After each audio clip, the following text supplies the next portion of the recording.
ಜೈ Hind. SSC GD 2024 ಎಕ್ಸಾಮ್ಗೆ ತಯಾರಿಯನ್ನು ನಡೆಸ್ತಾ ಇರುವಂತಹ ಅಭ್ಯರ್ಥಿಗಳಿಗೆ ಈ ಒಂದು ವಿಡಿಯೋ ಇರುವಂಥದ್ದು ಬಹಳಷ್ಟು ಯೂಸ್ಫುಲ್ ಆಗಲಿಕ್ಕೆ ಹೋಗ್ತಾ ಇದೆ.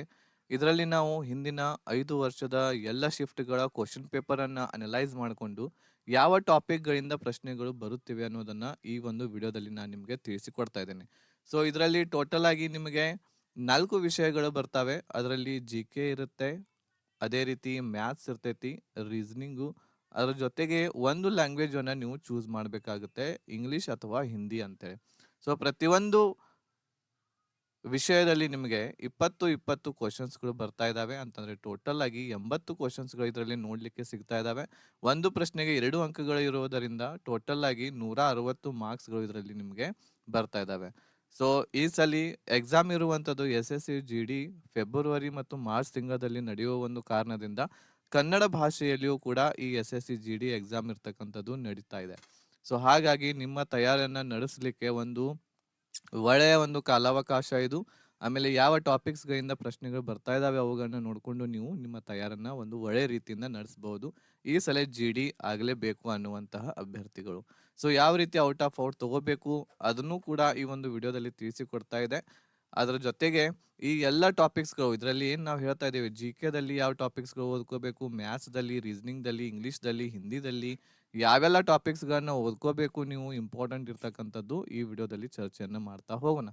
ಅದರ ಜೊತೆಗೆ ಇದುವರೆಗೆ ನೀವು ನಮ್ಮ ಚಾನೆಲನ್ನು ಸಬ್ಸ್ಕ್ರೈಬ್ ಮಾಡದಿದ್ರೆ ಸಬ್ಸ್ಕ್ರೈಬ್ ಬಟನ್ ಮೇಲೆ ಕ್ಲಿಕ್ ಮಾಡಿ, ಅದ್ರ ಜೊತೆಗೆ ಬೆಲ್ ಐಕನನ್ನು ಸಹ ಕ್ಲಿಕ್ ಮಾಡಿ ಇದೇ ರೀತಿಯಾದಂತಹ ವಿಡಿಯೋಸ್ಗಳ ನೋಟಿಫಿಕೇಶನ್ವನ್ನು ಪಡೆಯಲು. ಹಾಗಾದರೆ ಬನ್ನಿ, ಈ ಒಂದು ವಿಡಿಯೋದಲ್ಲಿ ನಾವು SSC GDದಲ್ಲಿ ಬರ್ತಕ್ಕಂತಹ ಯಾವ ಟಾಪಿಕ್ಸ್ ಮೇಲೆ ಪ್ರಶ್ನೆಗಳು ಬರಬಹುದು, ಆಮೇಲೆ ಹಿಂದೆ ಬಂದಿವೆ ಅವುಗಳನ್ನ ನಾವು ನೋಡ್ತಾ ಹೋಗೋಣ. ಅವುಗಳ ವೇಟೇಜ್ ಏನಿದೆ, ಸೊ ಒಂದು ಟಾಪಿಕ್ದಿಂದ ಎಷ್ಟು ಕ್ವಶನ್ಸ್ಗಳು ಬರ್ತಾ ಇದಾವೆ, ಯಾವ ಟಾಪಿಕ್ದಿಂದ ಅವುಗಳನ್ನ ಇದರಲ್ಲಿ ಚರ್ಚೆ ಮಾಡ್ತಾ ಹೋಗೋಣ.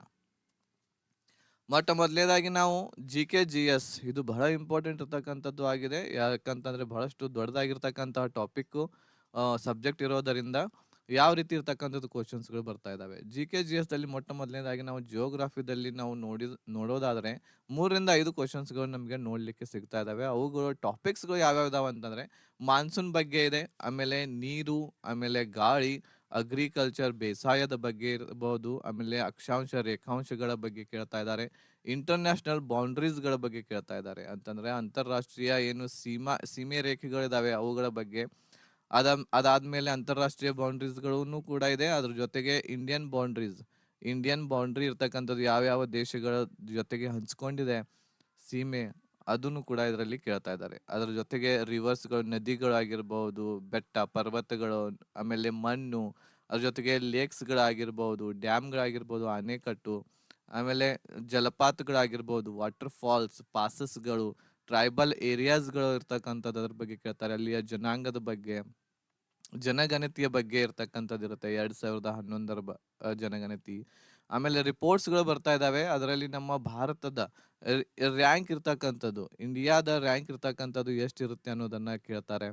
ಇವು ಎಲ್ಲ ನೋಡ್ಕೋಬೇಕು ನೀವು ಜಿಯೋಗ್ರಾಫಿದಲ್ಲಿ. ಆಮೇಲೆ ನ್ಯಾಷನಲ್ ಪಾರ್ಕ್ಸ್ ಇರ್ತಕ್ಕಂಥದ್ದು, ರಾಷ್ಟ್ರೀಯ ಉದ್ಯಾನವನಗಳು, ರಿಸರ್ವೇರ್ಸ್ಗಳು ಇರ್ತವೆ, ಅವುಗಳ ಬಗ್ಗೆ ಇದರಲ್ಲಿ ಇವು ಇಂಪಾರ್ಟೆಂಟ್ ಆಗಿರ್ತಕ್ಕಂತಹ ಜಿಯೋಗ್ರಫಿಗೆ ಸಂಬಂಧ ಇರುವಂತಹ ಟಾಪಿಕ್ಸ್ಗಳು. ಅದೇ ರೀತಿ ಹಿಸ್ಟ್ರಿಗೆ ಬಂದ್ರೆ 2 ರಿಂದ 3 ಕ್ವಶನ್ಸ್ಗಳು ನೋಡ್ಲಿಕ್ಕೆ ಸಿಗ್ತಾ ಇದಾವೆ. GK GSದಲ್ಲಿ 20 ಕ್ವಶನ್ಸ್ಗಳು ಇರ್ತವೆ, ನಿಮಗೆ ಓನ್ಲಿ 20 ಕ್ವಶನ್ಸ್ಗಳು. ಇದರಲ್ಲಿ ಸಿಂಧು ನದಿ ನಾಗರಿಕತೆ ಬಗ್ಗೆ ಕೇಳ್ತಾರೆ, ಆಮೇಲೆ ಬುದ್ಧನ ಬಗ್ಗೆ, ಆಮೇಲೆ ಮಹಾವೀರನ ಬಗ್ಗೆ, ನೆಕ್ಸ್ಟ್ ಮಹಾಜನಪದಗಳ ಬಗ್ಗೆ, ಮೌರ್ಯ ಸಾಮ್ರಾಜ್ಯದ ಬಗ್ಗೆ, ಗುಪ್ತರು, ಆಮೇಲೆ ವೇದಗಳ ಬಗ್ಗೆ ಕೇಳ್ತಾರೆ. ಆಮೇಲೆ ದಕ್ಷಿಣ ಭಾರತದ ಏನು ರಾಜ್ಯಗಳಿದಾವೆ ಅವುಗಳ ಬಗ್ಗೆ ಇರ್ತಕ್ಕಂಥದ್ದು ಕೇಳ್ತಾರೆ. ದಕ್ಷಿಣ ಭಾರತದಲ್ಲಿ ಯಾವೆಲ್ಲ ಆಡಳಿತಗಾರರು ಬಂದಿದ್ರು, ಅರಸರು, ಅವ್ರ ಬಗ್ಗೆ. ಆಮೇಲೆ ಮುಘಲ್ ಸಾಮ್ರಾಜ್ಯ, ದೆಹಲಿ ಸುಲ್ತಾನರ ಬಗ್ಗೆ, 1857ರ ದಂಗೆ ಏನಾಗಿತ್ತು, ಕ್ರಾಂತಿ, ಅದರ ಬಗ್ಗೆ ಕೇಳ್ತಾರೆ. ಮುಸ್ಲಿಂ ಲೀಗ್ ಆಗಿರ್ಬಹುದು, ರಾಷ್ಟ್ರೀಯ ಕಾಂಗ್ರೆಸ್, ಅದರ ಬಗ್ಗೆ, ಭಾರತೀಯ ರಾಷ್ಟ್ರೀಯ ಕಾಂಗ್ರೆಸ್ ಏನಿದೆ ಅದರ ಬಗ್ಗೆ ಕೇಳ್ತಾರೆ. ಆಮೇಲೆ ಗಾಂಧಿ ಯುಗದ ಬಗ್ಗೆ ಕೇಳ್ತಾರೆ. ಸೊ ಇವು ಇಂಪಾರ್ಟೆಂಟ್ ಆಗಿರುವಂತಹ ಹಿಸ್ಟ್ರಿಗೆ ಸಂಬಂಧ ಇರುವಂತಹ ಟಾಪಿಕ್ಸ್ಗಳು. ಅದೇ ರೀತಿ ಕರೆಂಟ್ ಅಫೇರ್ಸ್ಗೆ ನಾವು ನೋಡೋದಾದ್ರೆ, ಕರೆಂಟ್ ಅಫೇರ್ಸ್ ನೀವು 6 ಮಂತ್ ಇರ್ತಕ್ಕಂಥದ್ದು ಕರೆಂಟ್ ಅಫೇರ್ಸ್ ಮಾಡ್ಕೋಬೇಕು. ಹಾಗಾದ್ರೆ ಎಲ್ಲಿಂದ ಮಾಡಬೇಕು ಅಂತಂದ್ರೆ, ನೀವು ಜೂನ್ ಅಲ್ಲ, ಜನವರಿದಿಂದ ಮಾಡ್ರಿ. ಓಕೆ, ಜನವರಿ ಜನವರಿ 2023ರಿಂದ ನೀವು ಏನ್ ಮಾಡ್ಬೇಕು, ಜನವರಿ ಭಾಳ ಆಗ್ತೈತಿ ಇದು, ಜೂನ್ ದಿಂದನೇ ಮಾಡ್ರಿ. ಜೂನ್ 2023ರಿಂದ ಎಲ್ಲ ಕರೆಂಟ್ ಅಫೇರ್ಸ್ ಇರ್ತಕ್ಕಂಥದ್ದು ನೋಡ್ಕೊಳ್ರಿ. ಇದಾದ್ಮೇಲೆ ಇದರಲ್ಲಿ ಏನೇನು ಕೇಳ್ತಾರೆ ಅಂತಂದ್ರೆ ಪಂಚವಾರ್ಷಿಕ ಯೋಜನೆಗಳ ಬಗ್ಗೆ ಕೇಳ್ತಾರೆ. ಆಮೇಲೆ ಆ ರಾಷ್ಟ್ರೀಯ ಆದಾಯದ ಬಗ್ಗೆ ಕೇಳ್ತಾರೆ. ಬ್ಯಾಂಕ್‌ಗಳ ರಾಷ್ಟ್ರೀಕರಣ ಯಾವಾಗಾಯ್ತು? ಎಷ್ಟಾಯ್ತು? ಯಾವೆಲ್ಲ ಬ್ಯಾಂಕ್ಸ್‌ಗಳಾದವು? ಆಮೇಲೆ ಬ್ಯಾಂಕ್ಸ್‌ಗಳು ಯಾವದ್ರಲ್ಲಿ ವಿಲೀನವಾದವು? ವಿಲೀನವಾಗಿರ್ತಕ್ಕಂಥ ಬ್ಯಾಂಕ್ಸ್‌ಗಳು ಅದ್ರ ಬಗ್ಗೆ. ನೆಕ್ಸ್ಟ್ ಸಮಿತಿಗಳು ನಡೀತಾವೆ, ಆಮೇಲೆ ಸಭೆಗಳು ನಡೀತಾವೆ, ಆಮೇಲೆ ಸ್ಪೋರ್ಟ್ಸ್‌ಗಳ ಬಗ್ಗೆ. ರೀಸೆಂಟಾಗಿ ಯಾವುದಾದರೂ ಇಂಪಾರ್ಟೆಂಟ್ ಸ್ಪೋರ್ಟ್ಸ್‌ಗಳು ಇದ್ವು ಅಂತಂದ್ರೆ ಅವುಗಳ ಬಗ್ಗೆನೂ ನೋಡ್ಕೋಬೇಕು. ಕರೆಂಟ್ ಅಫೇರ್ಸ್‌ದಲ್ಲಿ ಕೇಳ್ತಾರೆ.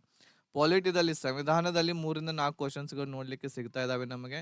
ಇದರಲ್ಲಿ ಪ್ರಸ್ತಾವನೆ ಇರ್ತಕ್ಕಂಥದ್ದು ಪೀಠಿಕೆ ಏನಂತ ಹೇಳ್ತೇವೆ ನಾವು, ಅದ್ರ ಬಗ್ಗೆ ನೋಡ್ಕೋಬೇಕು. ಪೀಠಿಕೆ ನಿಮ್ಗೆ ಗೊತ್ತಿರಬೇಕು. ಆಮೇಲೆ ಮೂಲಭೂತ ಹಕ್ಕುಗಳು, ಇದು ವೆರಿ ವೆರಿ ಇಂಪಾರ್ಟೆಂಟ್. ಒಂದು ಕ್ವೆಷನ್ ಫಿಕ್ಸ್ ಇರುತ್ತೆ. DPSP ರಾಜ್ಯ ನೀತಿ ನಿರ್ದೇಶಕ ತತ್ವಗಳ ಬಗ್ಗೆ ನೋಡ್ಕೋಬೇಕು. ಆಮೇಲೆ ಭಾರತದ ಸಂವಿಧಾನದಲ್ಲಿ ಯಾವ ವಿಷಯವನ್ನು ಯಾವ ದೇಶದಿಂದ ಎರವಲು ಮಾಡ್ಕೊಂಡೇವಿ ಅದರ ಬಗ್ಗೆ ಕೇಳ್ತಾರೆ. ಅನುಸೂಚಿಗಳ ಬಗ್ಗೆ, ಆಮೇಲೆ ಸಂಸತ್ತು ಕೇಳ್ತಾರೆ, ಸುಪ್ರೀಂ ಕೋರ್ಟ್, ಹೈಕೋರ್ಟ್, ರಾಜ್ಯಪಾಲರು, CM ಆಗಿರ್ತಕ್ಕಂಥದ್ದು. ಓಕೆ. ಆ ಆಮೇಲೆ ನೆಕ್ಸ್ಟ್ ಚುನಾವಣಾ ಆಯೋಗದ ಬಗ್ಗೆ ಕೇಳ್ತಾರೆ. ನೀತಿ ಆಯೋಗ, ರಾಜ್ಯಸಭೆ, ಲೋಕಸಭೆ, ಪಂಚಾಯತ್ ರಾಜ್ ಬಗ್ಗೆ ಕೇಳ್ತಾರೆ. ಆಮೇಲೆ ಇಂಪಾರ್ಟೆಂಟ್ ಆರ್ಟಿಕಲ್ಸ್, ಪ್ರಮುಖವಾಗಿರುವಂತಹ ಆರ್ಟಿಕಲ್ಸ್ ಇವುಗಳನ್ನ ನೀವು 51ರವರೆಗೆ, ಆರ್ಟಿಕಲ್ 1ರಿಂದ 51ರವರೆಗೆ ಅನುಚ್ಛೇದಗಳು ನಿಮಗೆ ಗೊತ್ತಿರಬೇಕು. ಆಮೇಲೆ ತಿದ್ದುಪಡಿಗಳು ಇರ್ತಕ್ಕಂಥದ್ದು, ಇಂಪಾರ್ಟೆಂಟ್ ತಿದ್ದುಪಡಿಗಳಿದಾವೆ ಸಂವಿಧಾನದಲ್ಲಿ ಆಗಿರ್ತಕ್ಕಂಥದ್ದು, ಅವುಗಳ ಬಗ್ಗೆ ನಿಮಗೆ ಗೊತ್ತಿರಬೇಕು. ಇವೆಲ್ಲ ಸಂವಿಧಾನಕ್ಕೆ ಸಂಬಂಧವಾಗಿರುವಂತಹ ಕ್ವಶನ್ಸ್ಗಳು ನಮಗೆ ನೋಡ್ಲಿಕ್ಕೆ ಸಿಗ್ತಾ ಇದಾವೆ. ಅದೇ ರೀತಿ ಸ್ಟ್ಯಾಟಿಕ್ GKದಲ್ಲಿ ನೋಡೋದಾದ್ರೆ 3-4 ಕ್ವಶನ್ಸ್ಗಳು ನಮಗೆ ನೋಡ್ಲಿಕ್ಕೆ ಸಿಗ್ತಾ ಇದಾವೆ.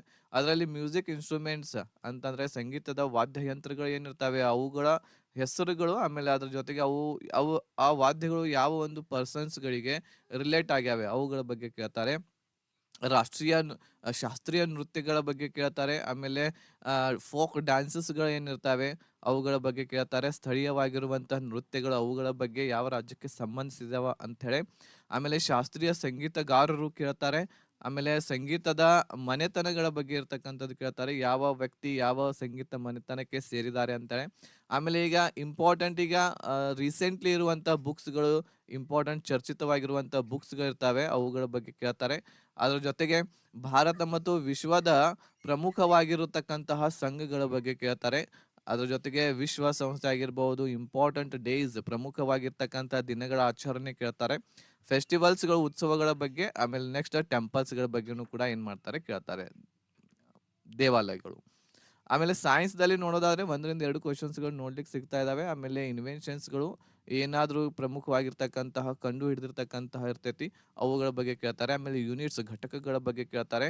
ಕೆಲಸ ಆಗಿರ್ಬಹುದು, ಶಕ್ತಿ, ಎನರ್ಜಿ, ಆಮೇಲೆ ಟೆಂಪ್ರೇಚರ್ ಬಗ್ಗೆ ಕೇಳ್ತಾರೆ. ಲೈಟ್ ಬಗ್ಗೆ, ಬೆಳಕು, ಆಮೇಲೆ ಸೌಂಡ್, ಧ್ವನಿಯ ಬಗ್ಗೆ, ಕಾಂತತ್ವ ಆಗಿರ್ಬೋದು, ಗುರುತ್ವಾಕರ್ಷಣೆ ಆಗಿರ್ಬೋದು, ಇವುಗಳ ಬಗ್ಗೆ ನಮಗೆ ನೋಡ್ಲಿಕ್ಕೆ ಸಿಕ್ಕಾವೆ ಹಿಂದಿನ ಒಂದು ಕ್ವಶನ್ ಪೇಪರ್ದಲ್ಲಿ. ಸೊ ಇವುಗಳನ್ನು ನೀವು ಸೈನ್ಸ್ದಲ್ಲಿ ನೋಡ್ಕೋಬೇಕು. ಇವು ಎಷ್ಟೆಲ್ಲ ಇರ್ತಕ್ಕಂಥದ್ದು ನಾವು ನೋಡ್ತಾ ಇದ್ದೇವೆ.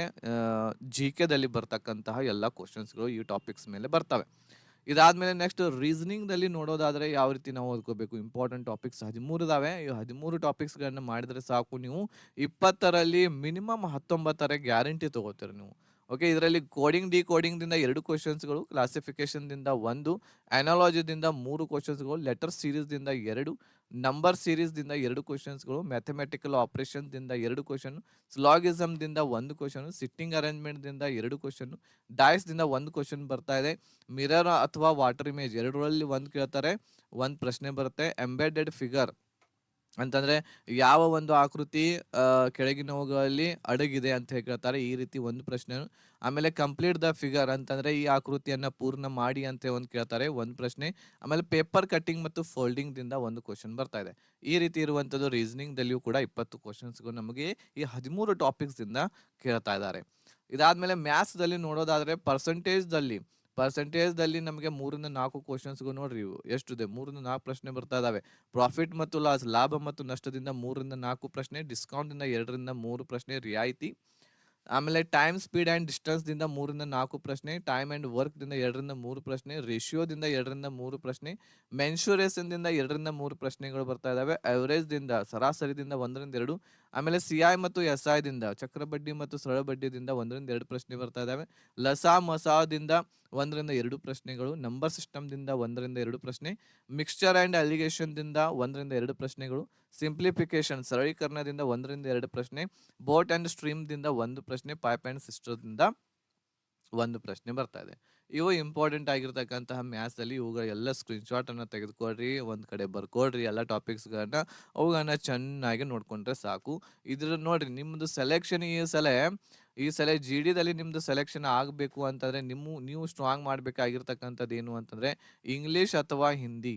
ನಾ ಪ್ರಿಫರೆನ್ಸ್ ಮಾಡೋದು ಹಿಂದಿ. ನಿಮಗೆ ಒಂದ್ ಸ್ವಲ್ಪ ತಿಳಿತಾ ಇತ್ತು, ನಿಮಗೆ ಬರೀಲಿಕ್ಕೆ ಬರ್ತಾ ಇದೆ, ಓದ್ಲಿಕ್ಕೆ ಬರ್ತಾ ಇದೆ, ಅದರ ಅರ್ಥ ತಿಳಿತಾ ಇತ್ತು ಅಂತಂದ್ರೆ ಕಂಪ್ಲೀಟ್ ಆಗಿ ಹಿಂದಿಯನ್ನ ಚೂಸ್ ಮಾಡ್ಕೊಳ್ರಿ. ಹಿಂದಿ ಬಹಳ ಈಸಿ ಇರ್ತೈತಿ.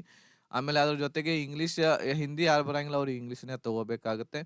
ಇಂಗ್ಲಿಷ್ ಮತ್ತು ಅದರಲ್ಲಿ ಇರ್ತಕ್ಕಂತಹ ಮ್ಯಾಥ್ಸ್ ಆಮೇಲೆ ರೀಸನಿಂಗು, ಈ ಮೂರ್ ಏನಿದಾವಲ್ಲ, ಈ ಮೂರೇನ್ ಸಬ್ಜೆಕ್ಟ್ಸ್ಗಳಿದಾವಲ್ಲ, ಇದರಲ್ಲಿ ನೀವು ಔಟ್ ಆಫ್ ಔಟ್ ತಗೋಬೇಕು. ಮ್ಯಾಥ್ಸ್ದಲ್ಲಿ ಮಿನಿಮಮ್ 18 ಕ್ವಶನ್ಸ್ಗಳು ರೈಟ್ ಆಗಬೇಕು 20ರಲ್ಲಿ.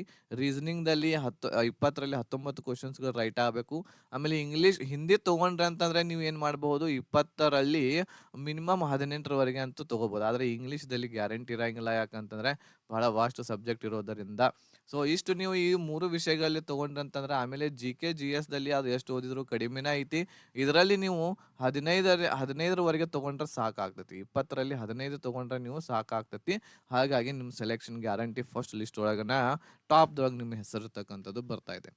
ಇದಾದ್ಮೇಲೆ ನೋಡಿ, SSC GDಗೆ ಯಾರು ತಯಾರಿಯನ್ನು ನಡೆಸ್ತಾ ಇದ್ದೀರಾ ಅವರು ಈಜಿ ಕ್ಲಾಸಸ್ ದಲ್ಲಿ ನಿಮಗೆ ಈಗೇನು ನಿಮಗೆ ಟಾಪಿಕ್ಸ್ಗಳನ್ನ ಹೇಳಿ ನಾನು, ಆ ಎಲ್ಲ ಟಾಪಿಕ್ಸ್ಗಳನ್ನ ಒಳಗೊಂಡಂತೆ ನಿಮಗೆ ಒಂದು ಕೋರ್ಸ್ ಕೂಡ ಅವೈಲೇಬಲ್ ಇದೆ. ಅದು ಕನ್ನಡ ಭಾಷೆಯಲ್ಲಿ ಅವೈಲೇಬಲ್ ಇದೆ.